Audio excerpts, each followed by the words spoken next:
اعوذ باللہ من الشیطان الرجیم بسم اللہ الرحمن الرحیم رب اشرح لی صدری ویسر لی امری واحلل عقدۃ من لسانی یفقہوا قولی اللہم صلی علی محمد وآل محمد وعجل فرجہم۔ کاشانہ بصیرت کے انتہائی معزز اور محترم سامعین کرام، السلام علیکم ورحمۃ اللہ وبرکاتہ۔ کتاب غدیر کی جلد نمبر 3 کا یہ ریڈنگ کا 8واں حصہ آپ کے سامنے پیش کیا جا رہا ہے، اور جس کتاب کے بارے میں بحث چل رہی تھی وہ منہاج السنہ تھی، یعنی ابن تیمیہ کی اس کتاب کی ریڈنگ کا سلسلہ جاری تھا، اور اس کے 10 اعتراضات اس کے جوابوں کے ساتھ آپ کے سامنے پیش کیے جا چکے تھے۔ 11ویں اعتراض سے ہم کنٹینیو کرتے ہیں، اعتراض نمبر 11۔ اکثر جھوٹوں نے حدیث گڑھ لی ہے کہ آیہ ولایت حضرت علی کی شان میں نازل ہوئی، اس میں حالت رکوع میں انگوٹھی کی تصدیق کی بات باجمع علماء غلط ہے۔ اسی طرح شیعوں کی لچر دلیلوں میں ایک بات یہ ہے کہ وہ کہتے ہیں کہ علی کے لیے ڈوبا ہوا سورج پلٹ آیا۔ آیہ تطہیر اور آیہ مودت اہل بیت کی شان میں نازل ہوئی۔ حدیث مواخا بھی بیان کی جاتی ہے، یہ محض جھوٹ ہے۔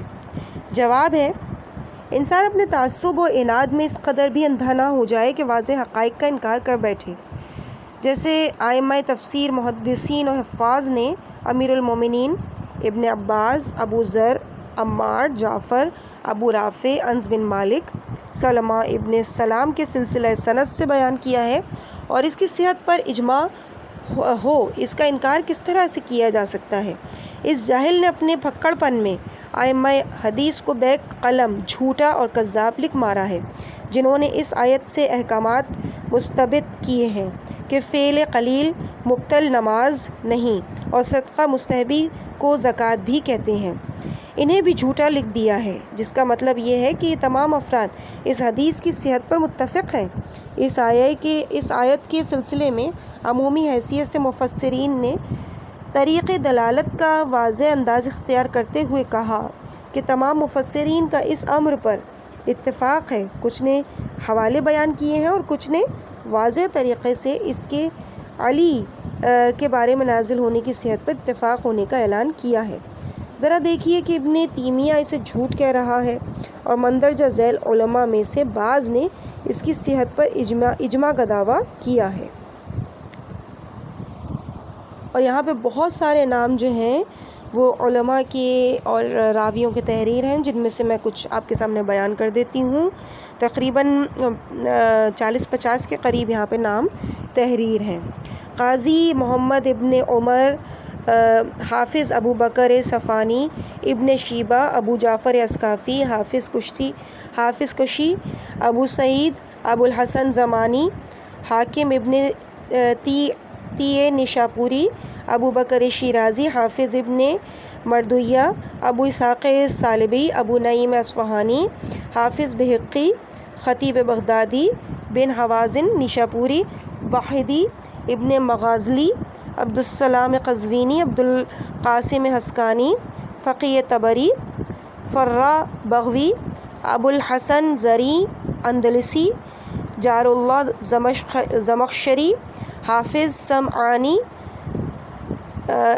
نظری، امام قرطی، خوارزمی، ابن عساکر، ابو الفرج ابن جوزی، فخر رازی، ابن اسیر شیبانی، بن طلحہ شافعی، سبت ابن جوزی، ابن ابی الحدید، حافظ گنجی شافعی، قاضی بیضاوی، حافظ الدین نصفی، شیخ الاسلام ہموئی، علامہ الدین خازن، شمس الدین محمود اصفہانی، جمال الدین محمد ابن یوسف زرندی، محب الدین طبری، ابو حیان اندلسی، حافظ کلبی، قاضی عزد الدین، نظام الدین نیشاپوری، سعد الدین تفتارانی، شریف جرجانی، کوشخجی، ابن صباغ مالکی، سیوطی، ابن حجر مکی، حسن چلبی،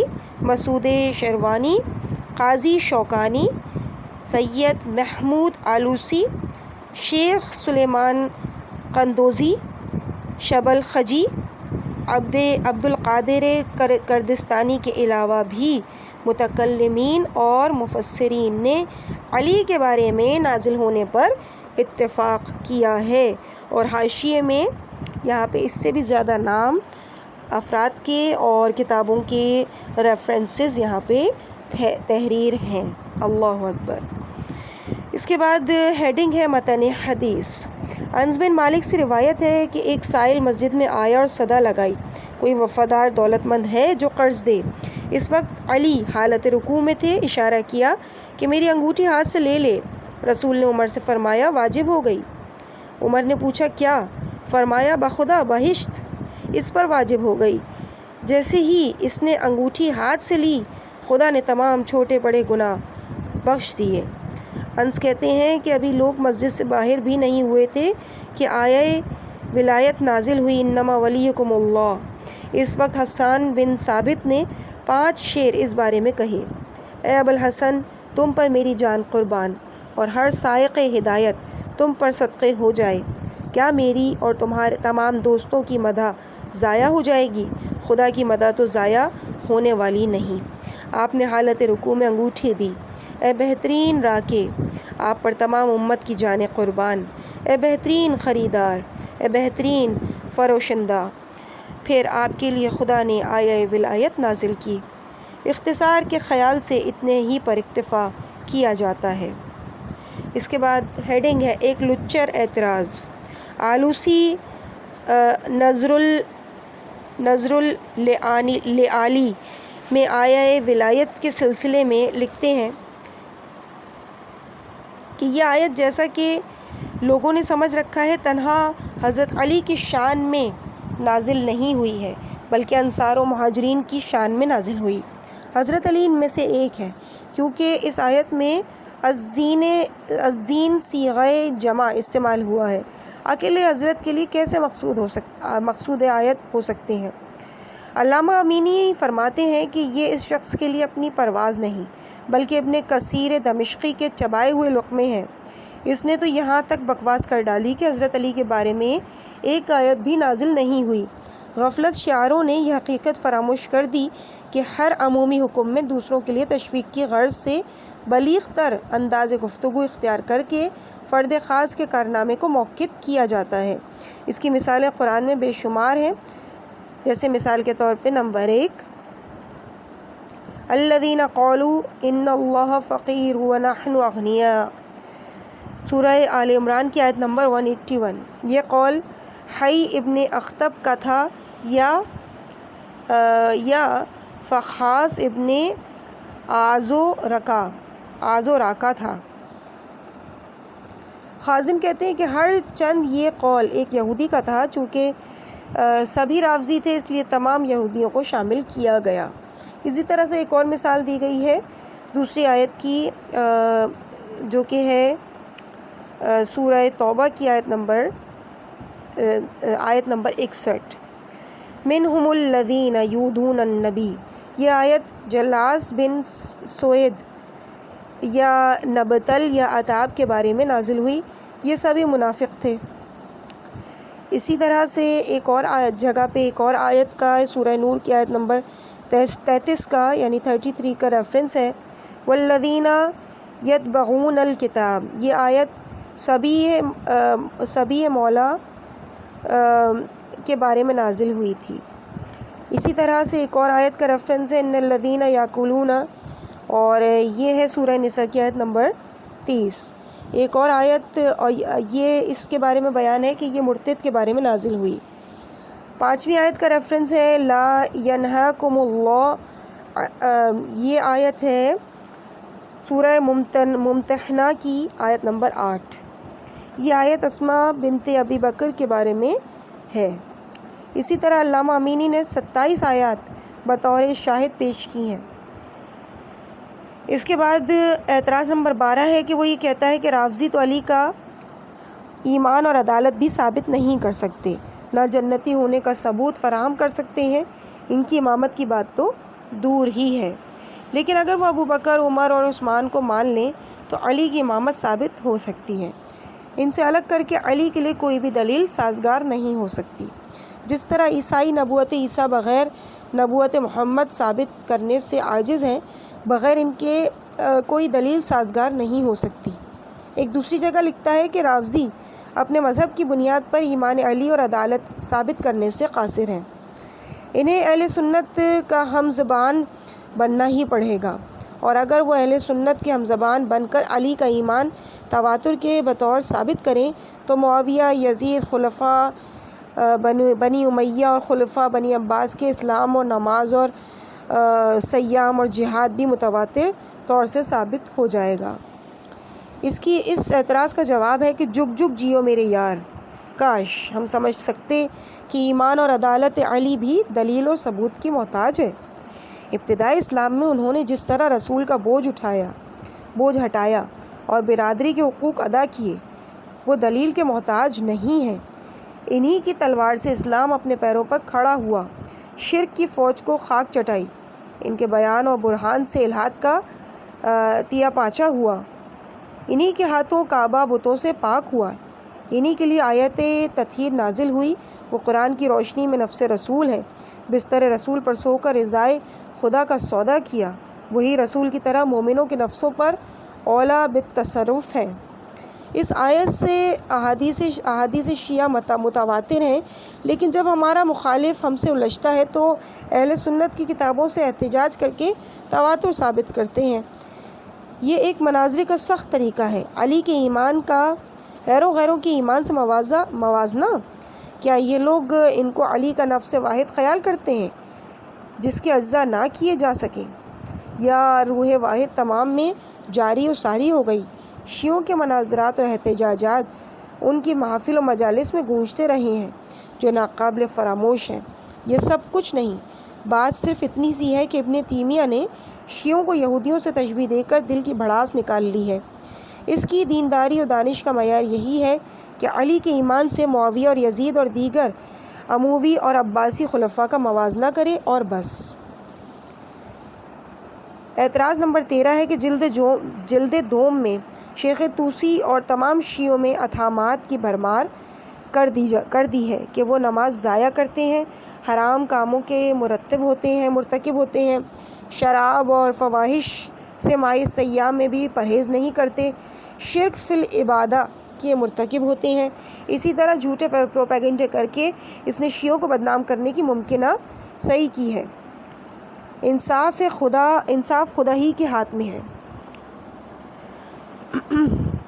سورہ قاف کی آیت نمبر 18 ہے، ہر بات جو منہ سے نکلتی ہے فرشتہ لکھنے کے لیے موجود ہے۔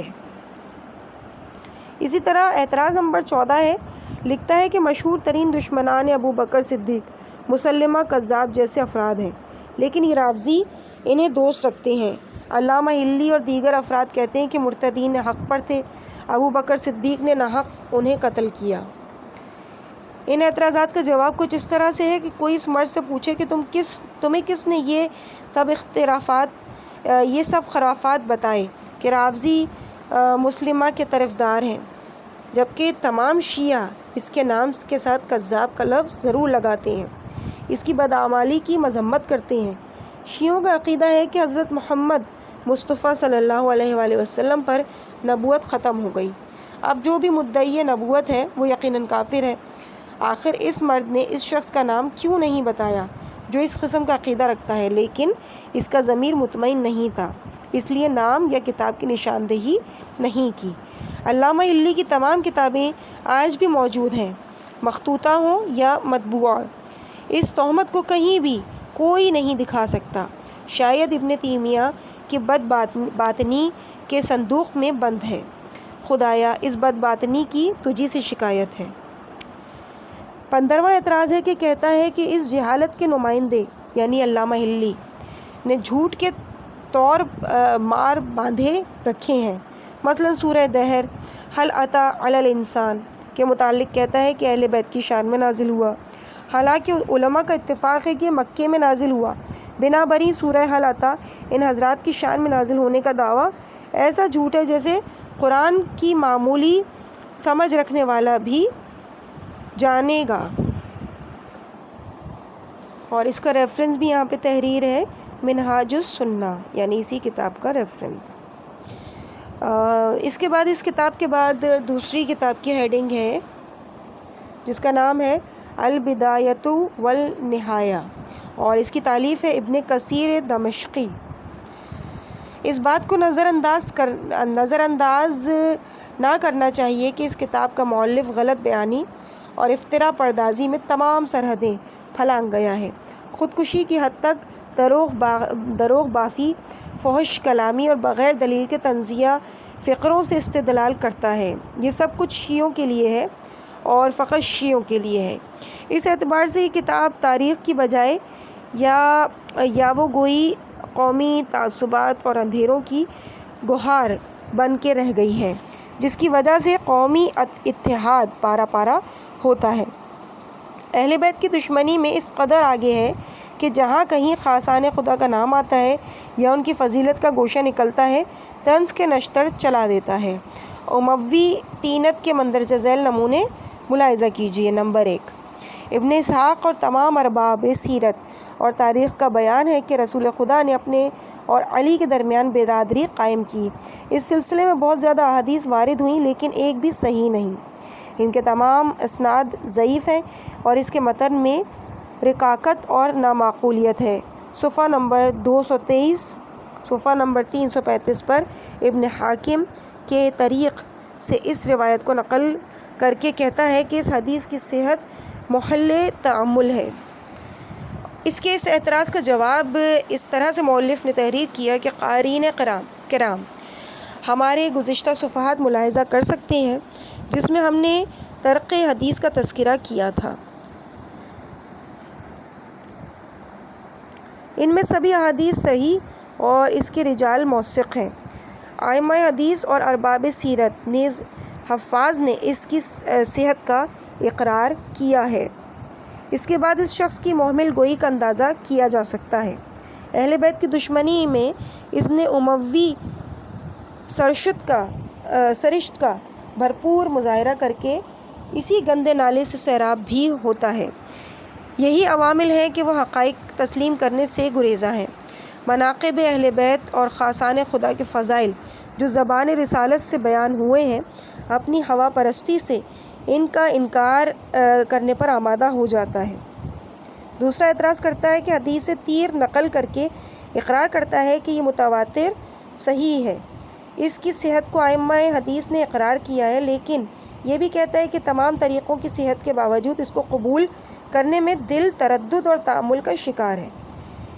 اس بات کا جواب کچھ اس طرح سے ہے کہ جو دل تردد اور تأمل کا شکار ہے، اس پہ خدا نے مہر لگ کر دی ہے، ورنہ ان تمام شرائط صحت کے باوجود تردد کی کوئی گنجائش باقی کہاں تھی۔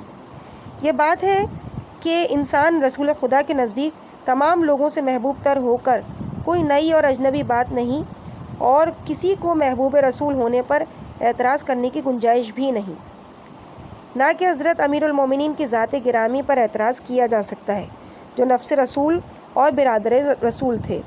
رسول کے نزدیک ان کا تقرب اور امتیاز دین خدا کے لیے ان کی فداکاری وغیرہ دوپہر کے سورج کی طرح روشن ہے۔ آئندہ صفحات میں اس موضوع پر بھرپور بحث کر کے دل کا سارا زنگ چھڑا دیا جائے گا۔ تیسرا اعتراض کہتا ہے کہ اکثر عوام کے درمیان مشہور ہے کہ علی ساقی کوثر ہے۔ اس کی نہ تو کوئی اصل ہے اور نہ اس کا کوئی ماخوذ ہے، نہ اس حدیث کے کوئی لائق و وثوق سلسلہ روایات میں نقل کیا گیا ہے۔ اس بات کا جو تردید و انکار سے بلند ہے وہ یہ کہ صرف رسول خدا ہی ساقی کوثر ہے، وہی تمام لوگوں کو آب کوثر سے سیراب کریں گے۔ جواب: قارئین کرام، اس شخص نے عوام کے درمیان مشہور ہونے کی جو بات کی ہے وہ قطعی جھوٹ ہے۔ اس سلسلے میں موثق حفاظ و ائمہ احادیث کے اعترافات گزشتہ صفحات میں ملاحظہ کر سکتے ہیں۔ چوتھا اعتراض ہے کہ جلد ہفتم صفحہ نمبر 334 پر امام احمد ترمذی کی سند سے امیر المومنین کے سابق الاسلام اور اولین نماز گزار ہونے کی روایت نقل کی ہے۔ کہتا ہے کہ یہ حدیث جس طریق سے بھی روایت کی جائے صحیح نہیں، اور اس سے زیادہ بھی اس بارے میں احادیث وارد ہوئی ہیں کہ علی سابق الاسلام تھے، لیکن کوئی بھی روایت صحیح نہیں۔ جواب: کوئی بھی اس بے وقوف سے پوچھنے والا نہیں کہ آخر کیوں تمام طریقوں سے روایت نقل ہو جانے کے باوجود صحیح نہیں، جبکہ اس کے رجال موثق ہیں اور حافظان حدیث نے اس کی صحت کا حکم صادر کیا ہے، اور تمام ارباب سیرت نے متفقہ طور سے اس کو نقل کیا ہے۔ صحابہ اور تابعین کے یہاں یہ بات مسلم ہوتے ہوئے بھی آخر صحیح کیوں نہیں؟ اگر ہم اپنی بات یہیں ختم کر دیں تو ممکن ہے کہ قارئین کرام کہہ دیں کہ یہ بات بلا دلیل ہے، لہٰذا وضاحت کے لیے بعض دلیلوں کی طرف اختصار سے اشارہ کرتے ہیں۔ عزیز سامعین کرام، اس مقام پر ہم اپنی گفتگو کو روکتے ہیں اور انشاءاللہ واضح احادیث نبوی اور ان دلیلوں کو انشاءاللہ اگلی ریڈنگ میں آپ کے سامنے پیش کیا جائے گا۔ ہیڈنگ ہوگی واضح احادیث نبوی صلی اللہ علیہ وآلہ وسلم نصوص نبوی، اور اس کا پیج نمبر ہوگا 417۔ مجھے اپنی دعاؤں میں یاد رکھیے گا۔ والسلام علیکم ورحمۃ اللہ وبرکاتہ۔